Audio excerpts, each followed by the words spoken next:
MB Pons, gigil sa AST Cola, BDL at MG katulong sa pagbigay ng puntos, kinarni ang Thai team.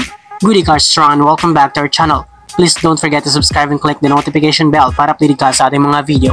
Nagulat nga ang AST Cola sa galawan ng Creamline. Halos hirap nga ang under 20 girls na tumapat sa champion team na Creamline Cool Smashers. Nagpawalan nga lang si Bernadette Pons ng kanyang strong spikes at drop shots sa panimula ng set.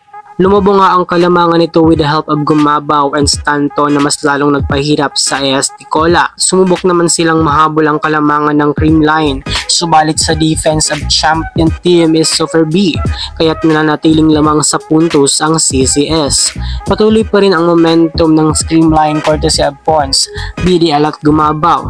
This time ay mukhang no need na ang help ni Stanton dahil na rin sa lakas ng opensa ng Creamline. Kahit service ni Ella De Jesus ay nagbigay pa rin ng puntos, kaya't all out pa rin ang Creamline kaya't nakuha nila ang unang set 25-13. Naghalimaw naman si BDL at Pons sa set 2 kung saan ay mas gumanda ang depensa at opensa ng CCS. Sa set nga na ito ay nilabas na muna si Stanton dahil mukhang kaya na nga ng local players labanan ng AST Cola. Di nga alam ng coaches ng Thai team kung paano nila pabagsakin ang Creamline. Pinasok na nga sina Vargas, Bernardo at Galanza at pinalitan muna sina Kyle, Gumabaw at Stanton sa latter part ng set. At dito na nga tinapatan nila ang liksi ng AST Cola.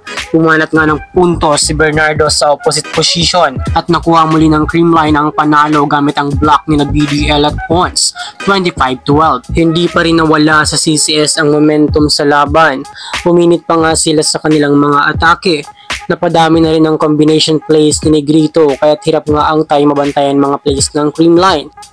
Matinding services na nga ang ginawa ng CCS, especially si Negrito, kung saan ay mabibigat na services ang ginawa nito. Dahil nga rito ay hindi na nakakapagbigay ng maayos na set ang AST Cola. Muli ngang inilabas ni Coach Sherwin si Stanton at ipinasok si Rose Vargas. Dito naman ay gumawa ito ng puntos para sa team at siya ang nagtapos sa laro, 25-14. Tambak nga ng CCS ang AST Cola at ni isang set ay hindi man lang nila ipinadikit ang laban. Dalawa na nga ang talo ng AST Cola at isa na ang panalo ng Creamline.